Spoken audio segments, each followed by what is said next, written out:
ఒకవేళ బీఎస్పీ కావాలనుకుంటే కాంగ్రెస్ పార్టీతోనే ఇట్లా జత కట్టాల్సి ఉంది అని అన్నారు. మేబీ కావచ్చు. Sir good morning. Good morning. బాగున్నారా?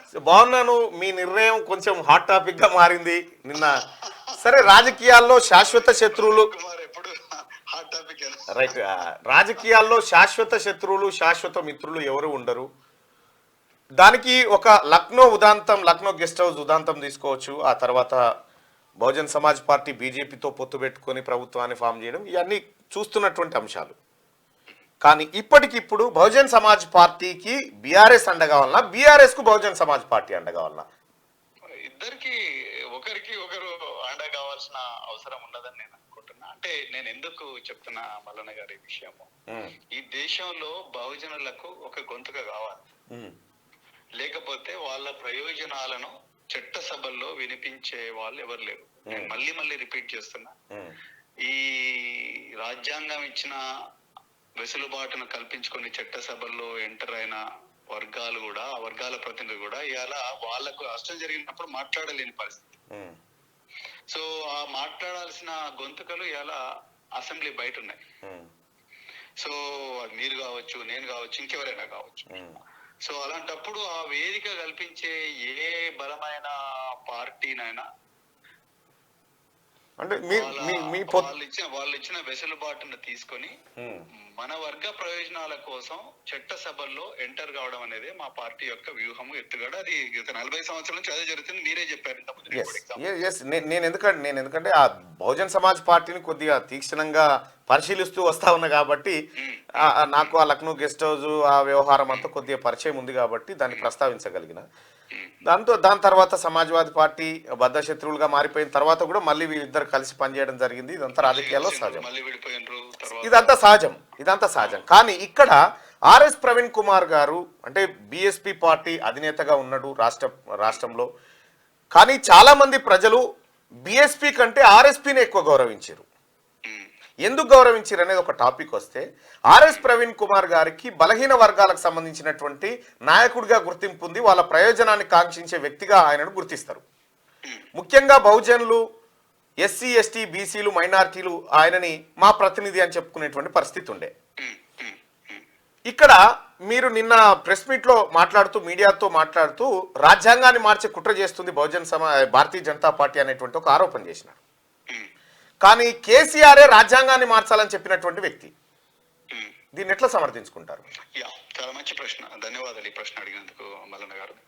కేసీఆర్ గారు రాజ్యాంగాన్ని మార్చాలని చెప్పిన మాట వాస్తవమే ఒకప్పుడు. దాని తర్వాత మళ్ళీ మేమందరం కూడా బాబాసాహెబ్ అంబేద్కర్ గారి విగ్రహం దగ్గరికి పోయి ఈ రాజ్యాంగాన్ని మార్చాలి అన్న ఆలోచన ఏదైతే ఉందో, ఆలోచనే అసలు చాలా ఘోరమైన ఆలోచన అని చెప్పి మేమందరం కూడా, నేను ఒక్కనే కాదు, చాలా మంది కూడా రాజ్యాంగాన్ని నమ్మే వ్యక్తులు చాలా మంది, వాళ్ళందరూ కూడా నిరసన తెలిపిన తర్వాత మళ్ళీ ఆయన రెండవసారి ప్రెస్ మీట్ పెట్టి, నేను రాజ్యాంగాన్ని మార్చడము అంటే దాని అర్థం రాజ్యాంగం వల్ల ఏ వర్గాలు ప్రయోజనాలు పొందాలనో ఆ వర్గాలకు ఇంకా ప్రయోజనాలు ఎక్కువ అందాలి, అందుకొరకు రాజ్యాంగాన్ని అమెండ్ చేయాలి అని బాబాసాహెబ్ అంబేద్కర్ గారే చెప్పిండ్రు. సో అని ఆయన వివరణ రెండోసారి కూడా ప్రెస్ మీట్ పెట్టి వివరణ ఇవ్వడం జరిగింది. సో దాన్ని ఎక్కువగా అంటే మనం చాలా డీప్ గా రీడ్ చేసి చూడాల్సిన అవసరం లేదని నేను అనుకుంటాను. ఎందుకంటే ఆయన మళ్ళీ తర్వాత వివరణ ఇచ్చాడు. మేము నిన్న కూడా ఆ విషయాన్ని కేసీఆర్ గారితో చర్చించడం జరిగింది. సో ఆ విషయంలో ఆయన క్లారిటీ ఉన్నది. ఆయన వివరణ ఇచ్చిన తర్వాత ఎనీవే సో ఆ మ్యాటర్ అనేది పక్కకు పోయింది. సో ఇప్పుడు నేను ఏమంటానంటే, ఇప్పుడు అసలు అది రాజ్యాంగాన్ని అమెండ్ చేయడం పక్కకు పోయి ఇప్పుడు ఏమైంది, పూర్తిగా రాజ్యాంగాన్నే మార్చేస్తాం అని చెప్పి ఈ బీజేపీ, ఆర్ఎస్ఎస్ ఈ కూటమి అంటా ఉన్నది. అది అసలు దేశంలో అస్తిత్వానికే ప్రమాదం వచ్చే పరిస్థితి. ప్రజల బహుజన వర్గాలకు ఇలా బీసీ జనగణన జరుపుతలేరు, రైట్? సో అదే విధంగా మతపరమైన స్వేచ్ఛ రావడం లేదు. సో మొండిగా అథారిటేరియనిజం అంటే నిరంకుశ పాలన వైపు ఈ దేశం సాగుతా ఉన్నది. ఇలా ఎలక్షన్ కమిషన్ కానీ, లేకపోతే సిబిఐ కానీ, ఈడీ కానీ, ఈ రాజ్యాంగం ద్వారా సృష్టించబడ్డ సంస్థలు ఇలా నీరుగారిపోతా ఉన్నాయి. సో ప్రతి ఒక్కరిని కూడా బెదిరించే పరిస్థితి వస్తుంది, అది అందరికీ వస్తుంది. సో ఆ పరిస్థితుల్లో ఈ లౌకిక పరమైన శక్తులని కలవాల్సిన అవసరం ఉండదు. పరస్పర మనస్పర్ధలు ఒకటి ఉండొచ్చు. మేము ఆ రోజు మీరన్నట్టుగా నేను ఒక ఆర్ఎస్పీగా, ఒక బిఎస్పీ అధ్యక్షుడిగా ఆనాడు బీఆర్ఎస్ ప్రభుత్వం అధికారంలో ఉన్నప్పుడు జరిగిన తప్పుల మీద కానీ జరిగిన దౌర్జన్యాలకు వ్యతిరేకంగా ఆ రోజు పోరాటం చేసిన బహుజనుల గొంతుగా. కానీ అలా అంతకన్నా ఘోరమైన ప్రమాదం ఈ దేశానికి, ఈ రాష్ట్రానికి ఉన్నది. అందుకొరకే ఆ ప్రయోజనాల కోసం తప్పకుండా ఆ ఉప్పు నుంచి ఈ దేశాన్ని, బహుజన ప్రజలను రక్షించడం కోసం మన చిన్న చిన్న మనస్పర్ధలు పక్కకు పెట్టైనా చేతులు కలపాలనే ఒక వ్యూహంతోనే ఈ రోజు బీఆర్ఎస్ తో చేతులు కలపడం జరిగింది. అంతే తప్ప ఇంకేదో ఆశించో కాదు. రైట్. ఒక్కటిసారి ఇక్కడ మీరు మాయావతి గారి అనుమతితో వెళ్ళారా, లేదంటే బీఆర్ఎస్ అధినేతనే మిమ్మల్ని ఆహ్వానించారా? మాయావతి గారి అనుమతితోనే, అంటే వాళ్ళ వైపు నుంచి, బీఆర్ఎస్ వైపు నుంచి కూడా ఈ ప్రతిపాదన ఉన్నది. మా వైపు నుంచి కూడా మా అధినేత్రి నిర్ణయం, మా అధినేత్రి గారి అనుమతి తీసుకున్న తర్వాతనే మేము జాతీయ పార్టీ మల్లన్న గారు. సో నేను ఒంటరిగా తీసుకున్న నిర్ణయం కాదు. రైట్. ఇంకొక అంశం సార్, ఇప్పుడు భారతీయ జనతా పార్టీ రాజ్యాంగాన్ని పూర్తిగా మార్చే కుట్ర చేస్తుందనేటువంటి ఆరోపణ చేస్తూ ఉన్నారు మీరు. కానీ ఉత్తరప్రదేశ్లో మాత్రం భారతీయ జనతా పార్టీ బాగు కోసం మాయావతి ఇటీవల కాలంలో పనిచేసినట్టుగా ఆమె పైన ఆరోపణలు వచ్చినాయి. తద్వారా ఆరోపణలు మాత్రమేనండి, అసత్య ఆరోపణలు. ఇదే ప్రాబ్లం మల్లన్న గారు. మీరు ఒక్కసారి ఆలోచించండి. అది వేరే పార్టీలు చేస్తేనేమో అదొక చారిత్రాత్మకం అవుతుంది. బహుజన్ సమాజ్ పార్టీ ఏం చేయనప్పుడు కూడా నేను మీ పొత్తును తప్పు పట్టట్లేదు సార్, దయచేసి అర్థం చేసుకోండి. రాజకీయాల్లో ఇవన్నీ ఉంటాయి సహజం అన్న మాట చెప్తూనే మీకు చెప్తున్నా. అవును, రాజకీయాల్లో మీ రాజకీయ వ్యూహాలు ఎట్లా ఉంటే, మీరు ఎట్లా సస్టైన్ కావడానికి, మీరు పునరుజ్జీవనం పొందడానికి మీకు ఉండాల్సిన ఎత్తుగడలు మీకుంటే దాన్ని తప్పుపట్టడానికి కూడా లేదు, తప్పట్టం కూడా. కానీ ఇన్ని రోజుల వరకు మీరు చెప్తున్నటువంటి అంశాలన్నీ ఒక రకంగా ఉన్నాయి. కంప్లీట్గా మీరు ఎవరిపైన అయితే పోరాటం చేసిరో ఆ వ్యక్తి ఇప్పుడు కడిగిన ముత్యం లాగా కనిపిస్తుండు ఆర్ఎస్ ప్రవీణ్ కుమార్ గారి మాటల్లో అనేది నేను అనుకోవడం లేదండి. నాకంత పవర్ ఉందని నేను అనుకోను. మీరు ఆ మాట అంటున్నారో కానీ నాకంత పవర్ ఉంది అంటే. తెలంగాణలో కేసీఆర్ గారికి ఒక స్థానం ఉన్నది, తిన్మార్ మల్లన్నకు ఒక స్థానం ఉన్నది, ప్రవీణ్ కుమార్ కి ఒక స్థానం ఉన్నది. సో ప్రజలు ఎవరి స్థానం వాళ్ళు బదిలపరుచుకున్నారు. ఒకరి ఇమేజ్ ఒకరి వల్ల పెరగడం, ఒకరి వల్ల తరగడం అనేది జరగదు. సో నేను మీ దగ్గరికి వచ్చినంత మాత్రాన మీ ఇమేజ్ తరగడమో పెరగడమో అన్నట్లు ఉంటుంది. మీ ఇమేజ్ మీకుంటది, కేసీఆర్ ఇమేజ్ కేసీఆర్కున్నది, ప్రవీణ్ కుమార్ ఇమేజ్ ప్రవీణ్ కుమార్ కున్నది. ఇక మనం ఉత్తరప్రదేశ్ దానికి వస్తే ఇక్కడ కూడా ఆధారాలు లేని ఆరోపణలు మల్లన్న గారు. మాయావతి గారు అత్యంత కరప్ట్ లీడర్ అండి. ఎక్కడుంది కరప్ట్ లీడర్? ఆరోపణలు అన్ని అసత్యమని సుప్రీంకోర్టే చెప్పింది.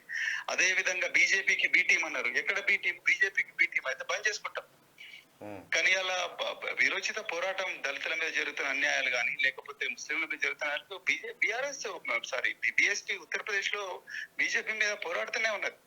సో ఆయన కూడా కావాలని మళ్ళీ ఒక అబద్ధాన్ని మళ్ళీ చెప్పి పార్టీని బదనాం చేసే కార్యక్రమం చేస్తున్నారు. అదే వేరే వర్గాలకు చెందిన పార్టీలు అట్లా చేస్తారా? Right sir. బీజేపీ యూపీ సంగతి కాసేపు పక్కన పెడితే రాష్ట్రం విషయానికి వద్దాం సార్. ఇన్ని రోజులు ఆర్ఎస్ ప్రవీణ్ కుమార్ ఏదో ప్రయత్నం చేస్తుండో, అతనికి మంచి జరగాలని మనసులో అనుకున్నటువంటి వాళ్ళు కూడా ఇవాళ మనసు విప్పి అంటే మీరు చేసినటువంటి నిర్ణయాన్ని వ్యతిరేకిస్తా ఉన్నారు. వాళ్ళకి మీరు చెప్పే సమాధానం ఏంది? ముఖ్యంగా ఆకునూరి మురళి గారు గాడిని ఎక్కైనా సరే ఎంపీ కావాల్సిందేనా అనేటువంటి ఒక వ్యాఖ్యలు చేసినారు. దానిపైన మీ స్పందన ఏంది సార్? నేను ఆకునూరి మురళి గారు చేసిన వ్యాఖ్యల మీద నేను దయచేసి స్పందించలేదు. నన్ను క్షమించండి ఈ విషయంలో. పర్వాలేదు. నేను ఏమంటున్నానంటే వారికి రాజకీయ అవగాహన, రాజకీయాల్లో వ్యూహాలు, ఎత్తుగడలు, కాన్షీరామ్ గారి పని విధానము, అదే విధంగా నాకు ఇక్కడ ఒకటి గుర్తొస్తా ఉంది ప్రవీణ్ సార్, నాకు ఇక్కడ గుర్తొస్తా ఉంది. కాన్షీరామ్ గారు పాలను అందుకోవడానికి గాడిద మీదకి ఆయన ఎక్కాల్సిందే అనేటువంటి ఒక మాట చెప్పిండు. అది నేను ఇప్పుడు అట్లాంటి ఎగ్జాంపుల్స్ నేను చెప్పను. కానీ నేను ఏమంటానంటే రాజకీయంలో గమ్యం, మనం ఏ గమ్యానికి పోతున్నామో, ఎట్లా పోతున్నామో ఆనాటి సమకాలీన రాజకీయ పరిస్థితులను మనం అర్థం చేసుకొని మన గమ్యం వైపు ప్రయాణించాలి. అంటే రాజకీయం వేరే, యాక్టివిస్ట్ గా పనిచేయడం వేరే. ఆకునూరి మురళి గారు చాలా మంచి ఆఫీసరు, చాలా హార్డ్ వర్కరు. సో మరి వారు కూడా రాజకీయాల్లోకి వచ్చి ఈ మాటలు మాట్లాడితే వారికి చాలా ఈజీగా అర్థమవుతుంది. సో అంతే తప్ప ఇప్పుడు నేను వారు కామెంట్ చేశారు, వారు నా మీద చేసిన మీ అభిప్రాయాన్ని చెప్పొచ్చు, చెప్పకపోవచ్చు సార్, అది అంటే నేను ఒక నిర్ణయం ఏం తీసుకున్నా అంటే నేను ఇట్లా Yes. నా మీద ఒక సద్విమర్శ చేసినా ఏం చేసినా నేను వాటికి స్పందించాల్సిన అవసరం లేదండి, ఎందుకంటే ప్రజలు నిర్ణయిస్తారు అది. Right sir. ఒక ప్రజలు నిర్వహిస్తారు. ప్రజలు కొన్ని సోషల్ మీడియాలో కొన్ని ప్రజలు వారికి నచ్చినట్టుగా మాట్లాడుకుంటా ఉన్నారు. ఆర్ఎస్ ప్రవీణ్ కుమార్ని అసెంబ్లీ ముందు రాజకీయంలోకి తీసుకొచ్చిందే కేసీఆర్, ఆయన ఫండింగ్ ద్వారానే ఆయన ఓట్లను చీల్చాలడానికి ఆయన చేసిన ప్రయత్నం అని చెప్తా ఉన్నారు. దీనిపైన ఏమైనా స్పందిస్తారా సార్? రాజకీయాల్లోకి ఒకవేళ కేసీఆర్ గారు తీసుకొని వచ్చుంటే ఆర్ఎస్ ప్రవీణ్ కుమార్ గారు సిర్పూరు, నేను మీకు బాగా గుర్తుండాలి, నేను ఆ రోజు మీ స్టూడియోలోనే మీరే పోల్ పెడితే ప్రవీణ్ కుమార్ తప్పకుండా సిర్పూర్ లోనే పోటీ చేయాలని మీరు ఆ ఒక్క నిమిషంలోనే దాదాపుగా 3,000 ఓట్లు వచ్చినాయి. కరెక్ట్? అవును సార్. సో నేను సిర్పూర్ లో పోటీ చేసినప్పుడు నిజంగా నేను కేసీఆర్ తీసుకొచ్చిన వ్యక్తిని అయి ఉంటుంటే, కేసీఆర్ గారు ఆ రోజు కోనేరు కొనప్ప, నువ్వు నోరు మూసుకో, ఆయన గెలవని ఏం కాదు, నువ్వు పైసలు ఏం ఖర్చు పెట్టకు, ఏం పెట్టకు, అవి పెట్టకని అని ఉండేవాడు. కానీ మరి నేను అక్కడ 45,000 ఓట్లు మాత్రమే తెచ్చుకోగలిగిన. అవును. సో నేను ఓడిపోయేవాడిని కాదు కదా, నేను చట్టసభలు ఉండేవాడిని. ఇవాళ నిజంగా నేను కేసీఆర్ గారు వదిలిన బాణం అయితే. అంటే కేసీఆర్ గారు మిమ్మల్ని, అంటే కేసీఆర్ గారి దగ్గర ఉన్న రెండో వ్యూహాన్ని అమలు చేసి అనుకోవచ్చు కదా? లేదండి, లేదు. ఏదో రెండో వ్యూహం, మరి మీరు కూడా అట్లనే చెప్తున్నారు. రెండో వ్యూహం ఏందో మీరు చెప్పండి సిద్ధం, ఏముంటుంది రెండో వ్యూహం? సార్ నేను సార్ ఏమంటున్నా, పొత్తు పరిణామాలు కాసేపు పక్కన పెడితే సార్, ఎన్ని సీట్లు బహుజన్ సమాజ్ పార్టీకి ఆఫర్ చేస్తా ఉంది? చాలా మంచి ప్రశ్న. అంటే అది ఇంకా ఫైనలైజ్ కాలేదు. సో అది ఆ వ్యూహం ఫైనలైజ్ అయిన వెంటనే మేము చెప్తాం. ఇప్పటికి కేవలం కలిసి పనిచేయాలని మాత్రమే నిర్ణయించుకోవడం జరిగింది. ఇంకా ఎన్ని సీట్ల మీద అనేది ఇంకా స్పష్టత రాలేదు. సో అది వచ్చిన వెంటనే తప్పకుండా తెలంగాణ ప్రజలకు మేము వివరిస్తాం. మీరు అంటే కేసీఆర్ గారి మాటల్లో వాళ్ళు కూడా కొన్ని చోట్ల కొన్ని అన్నాడు, అంటే కొన్ని చోట్ల పోటీ చేయబోతా, ఒకటి కంటే ఎక్కువ అనేటువంటి పదాన్ని ఉచ్చరించిండు. బహుశా చాలా మంచిగా గుర్తించిండ్రు. అది ఇంకొక 2-3 days లో స్పష్టత వస్తుంది మల్లన్న గారు. అంటే మీరిద్దరు కలిసి ప్రచారం చేయబోతారు కదా సార్ రేపు పొద్దున?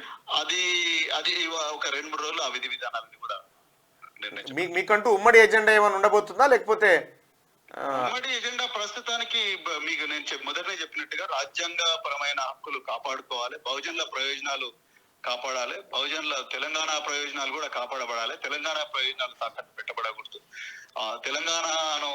తెలంగాణలో ఉండే బహుజన ప్రయోజనాలు చాలా చాలా ముఖ్యం. 99% వాళ్ళే ఉన్నారు. సో ఇది ఒక స్థూలంగా ఒక బ్రాడ్ ఎజెండా ఇదే. సో ఇంకా కొంచెం డీప్ గా ఎట్లా పోవాలనేది అనేది ఇంకా డిస్కషన్ జరగలేదు మల్లన్న గారు. డిస్కషన్ జరిగిన తర్వాత definitely I will share with. అంటే సాధారణంగా ఒక నిర్ణయం జరిగినప్పుడు వ్యతిరేకించే వాళ్ళు ఉంటారు, అనుకూలంగా మాట్లాడే వాళ్ళు ఉంటారు, కొద్దిగా వ్యూహాలు ఎక్కువగా తెలిసినటువంటి వాళ్ళు కొంతమంది ఎక్కువగా సమర్థించవచ్చు.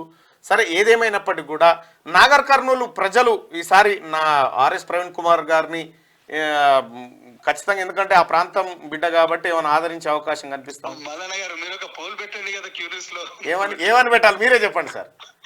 అంటే అట్లా కదా, మీరే పోల్ పెట్టండి, ప్రవీణ్ కుమార్ ఇక్కడ నుంచి పోటీ చేయాలి.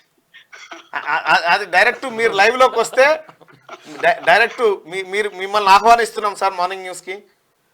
అంటే తప్పకుండా వస్తా. మీరు రండి sir. Thank you sir. Right, అది ఆర్ఎస్ ప్రవీణ్ కుమార్ గారు చెప్తున్నటువంటి మాట.